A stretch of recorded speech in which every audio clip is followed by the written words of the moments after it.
What if I told you that the famous images of the Wild West, full of adventure and romance, are based on lies?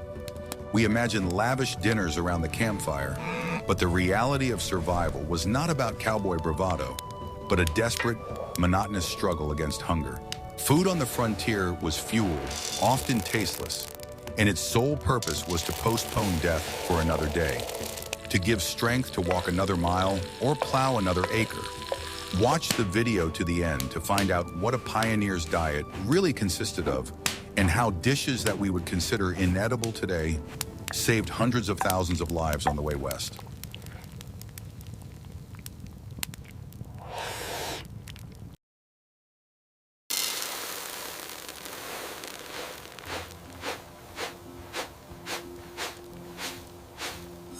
I'm going to reveal the best-kept secret of survival on the frontier. It's not the Winchester rifle, but a bag of coarse ground cornmeal. This product was the absolute staple of the diet for millions of settlers, farmers, and even itinerant workers. Corn was cheap, grew almost everywhere, and most importantly, could be stored almost indefinitely when dried. It was much more resistant to rotten pests than wheat flour. The main dish for breakfast and often for dinner was corn porridge, known as mash or hasty pudding. It was very simple to prepare. Coarsely ground flour was poured into a pot of boiling water and cooked until thickened.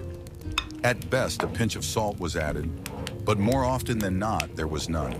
It was a gray, tasteless, but hot and caloric mass that gave strength for hard morning work. If there was porridge left over from breakfast, it was never thrown away, as it was a valuable food. The cooled mass solidified so much that it could be cut into slices with a knife. These slices were fried in a pan in any available fat, most often in lard. The result was pancakes that were crispy on the outside and soft on the inside, which seemed like a delicacy compared to the morning mush. Another popular method of preparation was flatbread, known as Johnny cakes. They were made from the same flour, water, and salt, formed into flat discs. These flatbreads were baked on a hot shovel leaning against the fire, or simply on a flat stone placed in the coals. The taste was appropriate, bland, with a strong taste of smoke and ash. The nutritional value of such a diet was extremely low, despite its calorie content. The almost complete absence of vitamins, especially niacin, led to the widespread prevalence of pellagra among poor farmers in the South and West. This disease caused dermatitis, dementia, and ultimately led to death. People literally died from eating only corn, not knowing how to process it properly. Native Americans ate corn for centuries and did not suffer from pellagra because they knew the secret of nixtamalization. They soaked the kernels in an alkaline solution, such as water with wood ash. This process released niacin and made it available for absorption. Settlers who considered this custom barbaric simply ground the corn and ate it, depriving themselves of an essential nutrient. For settlers traveling the Oregon Trail, a bag of cornmeal was a guarantee of survival. If the wagon got stuck in the mud or the axle broke, people could stop and live for several days on porridge alone. It was their last line of defense against real starvation. The monotony was psychologically depressing. Imagine eating the same dish, almost devoid of taste, 3 times a day, week after week. Cornmeal was a salvation, but it was also a curse, a symbol of a poor, hard existence. In cities, when mills appeared, the flour became finer and was used to bake cornbread. But in the fields, mountains, and plains, coarse grits were the queen of the table. They filled the stomach and allowed people to work, and that was all that was required of them. Corn porridge was not food in the modern sense, but simply fuel for the body. We are very interested to hear your point of view. What do you think about this price of survival when food becomes purely functional? Write about it in the comments and don't forget to subscribe to our channel.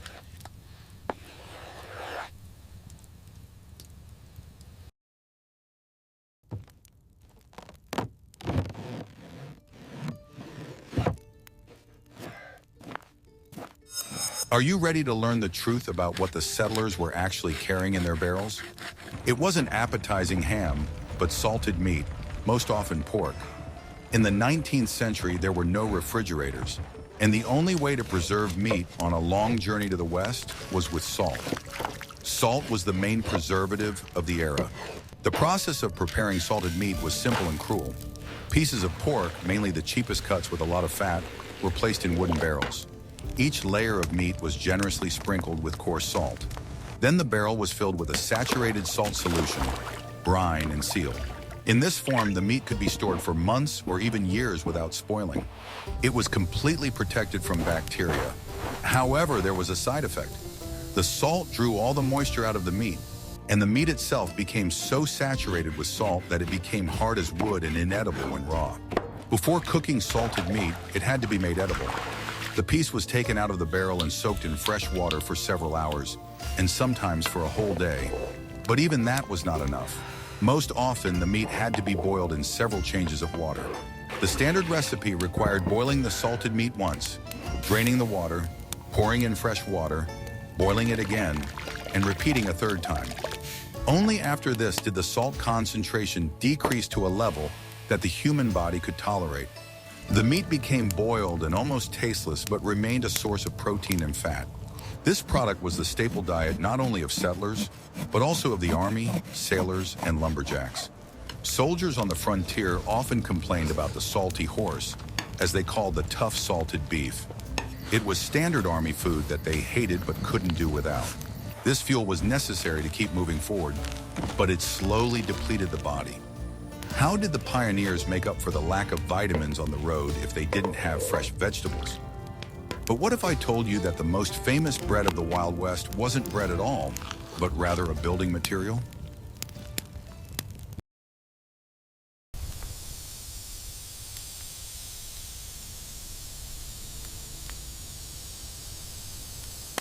What I am about to show you has been stored in museums for 100 years and remains theoretically edible. It is not bread as we know it, but hardtack, a hard biscuit that was a staple of the U.S. Army and many settlers. Its nicknames speak for themselves: toothbreaker, nail biter, iron cake. The recipe for this bread was ingenious in its simplicity and functionality. It consisted of only 3 ingredients: flour, water, and sometimes a little salt. No yeast, no fat, nothing that could spoil. The dough was rolled into thick, square cakes and baked. The secret of hardtack lay in the baking process. It was baked not once, but several times in ovens with slowly decreasing heat. The goal was to evaporate absolutely all moisture from the dough, down to the last molecule. The result was a product that was hard as a rock and completely dry inside. It was this dryness and hardness that made it ideal for long-term storage. Hardtack did not mold, rot, or go stale because it was already harder than any stale bread.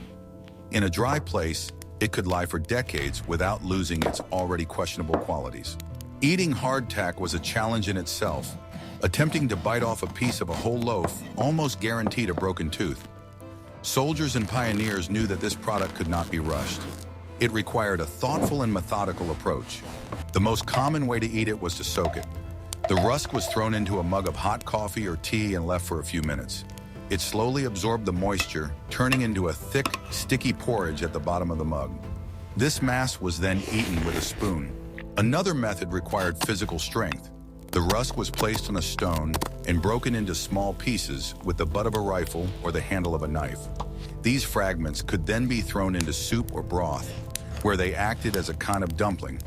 This added thickness and calories to the dish. If you think this kind of food is a harsh test and the real price of survival, like this video.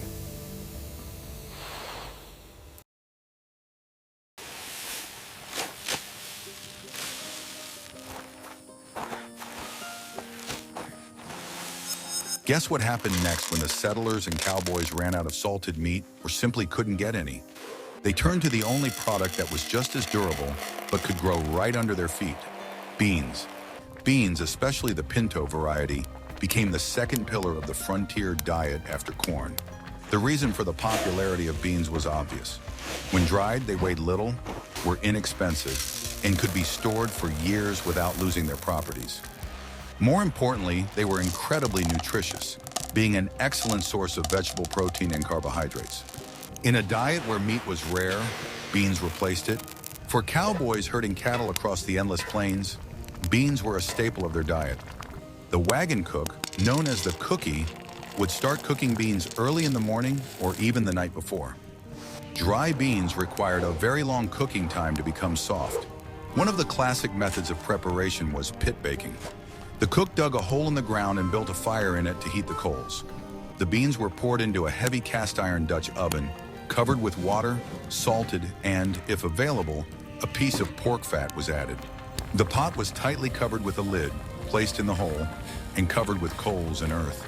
By morning, after 8 to 10 hours of slow simmering, the beans were soft, rich, and very filling. It was a hot dish that awaited cowboys after a hard day in the saddle. Often it was the only dish they ate. Beans also occupied a place of honor in the diet of settlers.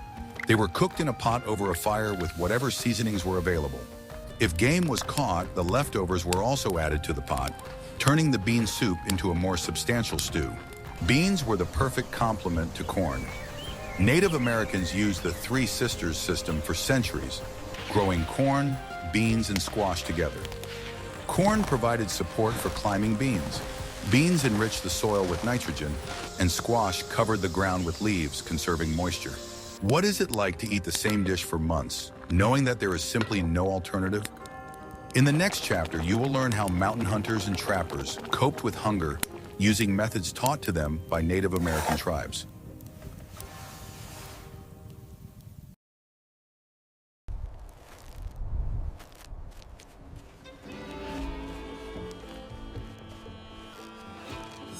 Unlike settlers who dragged heavy wagons with barrels and sacks behind them, mountain hunters and trappers valued mobility. They would go into the Rocky Mountains for months, and every ounce of weight in their backpacks mattered. Their food had to be as light and calorie-dense as possible, and they found it. One such food was dried meat, or jerky. They adopted this method of preservation from Native American tribes. Bison or deer meat was cut into very thin, long strips. These strips were then hung out in the sun and wind until they were completely dry. The drying process removed all moisture, making the meat light and resistant to spoilage. Sometimes it was lightly smoked over a smoky fire, which added preservative properties and repelled insects. The resulting strips were tough, but they could be chewed on the go, providing the necessary protein. Jerky was a good camping food, but trappers knew something even better: pemmican. It was a real miracle of survival, a concentrated source of energy that allowed people to explore the wildest corners of the continent. Pemmican was also an invention of the indigenous peoples. The recipe was simple and effective. First, they prepared jerky, but they didn't stop there. They placed the dried meat on a stone and beat it with another stone until it turned into fine fibers and powder. It was hard and painstaking work. Then they melted fat in a cauldron, usually bison sweet, which was very hard when solidified. They poured the powdered dried meat into this hot melted fat. Sometimes they added crushed dried berries, such as wild cherries or urga, for vitamins and flavor. The resulting mixture was thoroughly mixed and poured into bags made of rawhide or cleaned intestines. As it solidified, the fat turned the mixture into a dense, hard briquette. This briquette was completely airtight and could be stored for years without losing its properties. Pemmican was incredibly high in calories. A small piece the size of a fist could sustain an adult man for a whole day of hard travel. It could be eaten cold, breaking off pieces, or added to boiling water to make a thick, very fatty soup.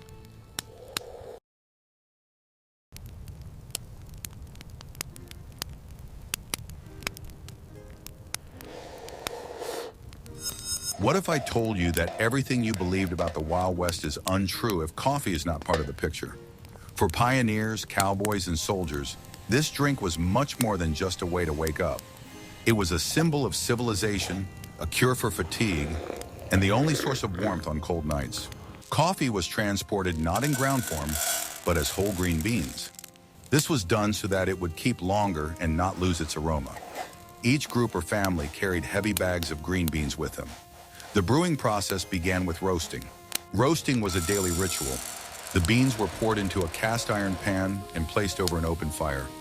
They had to be stirred constantly so that they would not burn.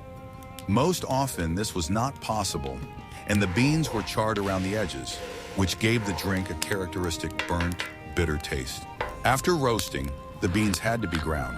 Of course, There were no special coffee grinders in camping conditions.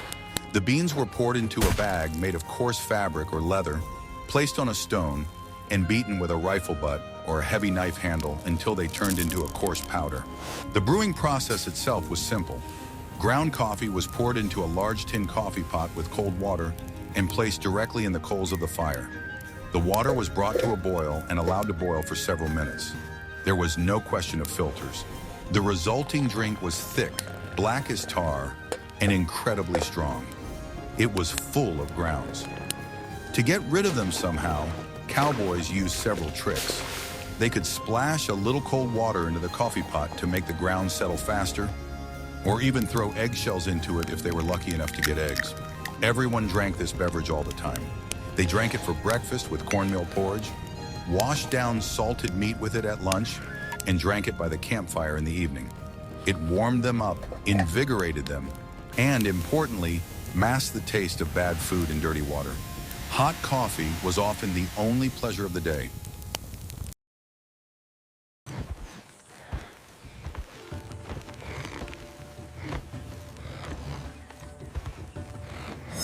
As soon as a caravan of settlers stopped and established a farm, the first task was to secure food for the coming winter. Plowed virgin soil did not immediately yield a wheat harvest, but some crops could grow quickly and save a family from starvation. This is where root vegetables came to the rescue. Potatoes were one of the main saviors. They were high in calories, relatively undemanding, and grew well in harsh conditions. More importantly, potatoes could be stored all winter in a simple cellar or even in a pit covered with earth. A potato baked in ashes was a complete hot dinner. Turnips and their relatives, rutabagas, were on par with potatoes.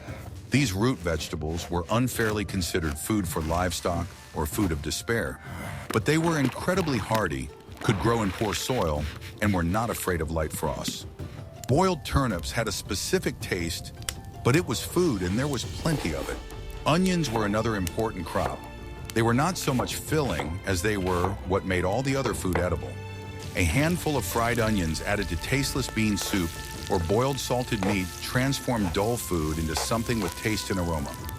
In addition, onions were a source of vitamins, protecting against scurvy. Until the garden yielded a harvest, the pioneers turned to wild plants. They quickly learned from the local Indian tribes which plants were edible and which were not. In the spring, after a long winter of corn and salted meat, the appearance of the first greens was a real salvation. Dandelion leaves, young nettles, wild sorrel. All of these were gathered and boiled. Many wild plants were bitter or even poisonous when raw. They had to be boiled for a long time in several changes of water to get rid of the bitterness and toxins. But the result was a source of much-needed vitamins.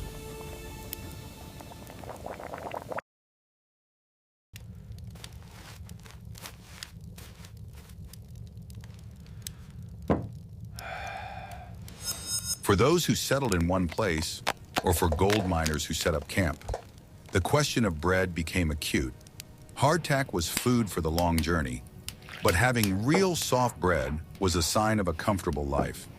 The problem was that commercial yeast in packets did not exist. The solution was sourdough starter, or sourdough. It was not just an ingredient, it was a living organism that required constant care. Sourdough starter is a symbiotic culture of wild yeast and bacteria that was literally caught from the air by mixing flour and water and leaving it in a warm place. Every owner of a sourdough starter had to care for it like a pet. It had to be fed every day by adding fresh flour and water. If left unattended, it could die, and that would be a real disaster. Restoring the culture was a long and difficult task. Gold miners in Alaska and California were nicknamed sourdoughs because of their attachment to this product. They carried a jar of sourdough starter with them everywhere they went. On cold nights, they put it in their sleeping bags to keep it from freezing, because their food depended on it. Sourdough was used to bake more than just bread. The most common dish was biscuits, quick flatbread made from flour, sourdough, lard, and baking soda. They were baked in the morning for breakfast and eaten with sauce or molasses. Sourdough was also used to make the famous pancakes, which were fried in a pan. To bake real bread, a special tool was needed, a Dutch oven. It was a heavy cast iron pot with a flat lid with sides. It was placed directly in the coals of the fire, and hot coals were also poured onto the lid. The cast iron distributed the heat evenly, creating an oven effect. Sourdough bread had a characteristic sour taste and a dense, porous structure. It was very different from modern white bread. This bread was filling, it slowly went stale, and it went well with fatty and salty foods.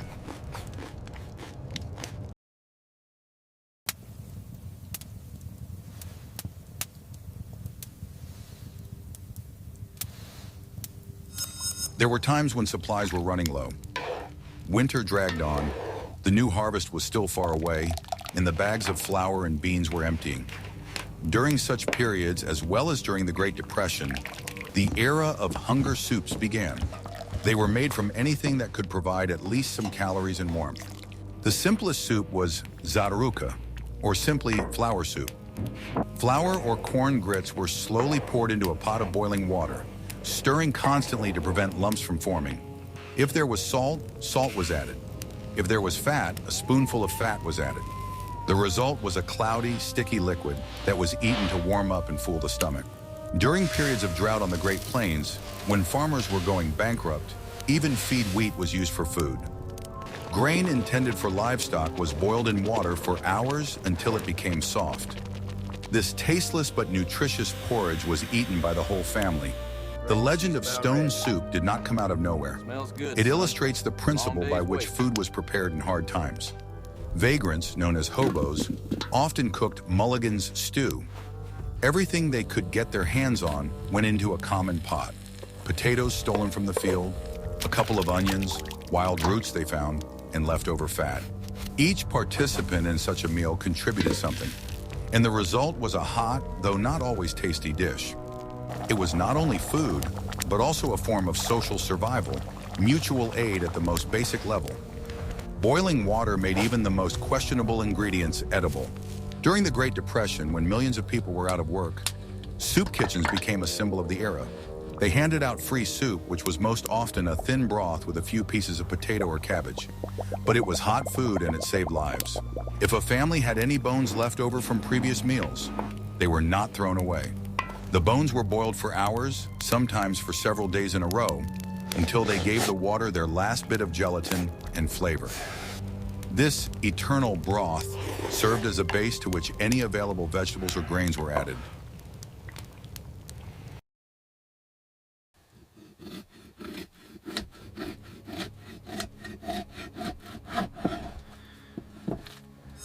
We talked about corn, beans, salted meat, and bread. But all these products had one thing in common: the most important and valuable ingredient of the frontier: fat. In a world where every day was filled with hard physical labor, calories were king, and fat was the most concentrated source of calories. The main fat on farms and in migrant caravans was lard, or rendered pork fat.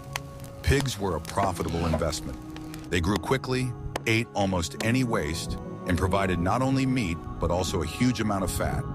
After slaughter, the fat was cut off and slowly rendered in large cauldrons. The resulting pure, white fat was poured into jars or barrels where it solidified. In this form, it could be stored for months without refrigeration. Lard was versatile. It was used for frying. It was added to dough for biscuits and bread, making them more caloric and soft. Everything the pioneers ate had a lard flavor. Corn fritters were fried in lard, potatoes were fried in lard, and game, if they could get it, was also fried in lard. It was the main cooking fat, replacing butter and everything else. The second most important fat was tallow, melted internal fat, most often beef or bison. It was harder than lard and had a stronger, more distinctive smell. Tallow was the basis for pemmican, which we talked about earlier. It solidified like wax and was ideal for preserving dried meat. But fat was not just food. Its versatility made it indispensable in the household. Lard and wood ash were used to make alkaline soap, the only detergent available on the frontier. It was used to wash clothes and bathe. Tallow was used to make candles. In dark log cabins with no windows, a homemade candle made from fat was the only source of light. It also served as a lubricant. It was used to grease the squeaky axles of wagons, parts of guns and mechanisms. Leather boots were soaked in fat to make them waterproof. It was also used as medicine. Fat was used as a base for ointments, mixed with herbs, or simply rubbed into chapped and cracked skin. A bucket of lard was a pantry, a medicine cabinet, and a hardware store all in one.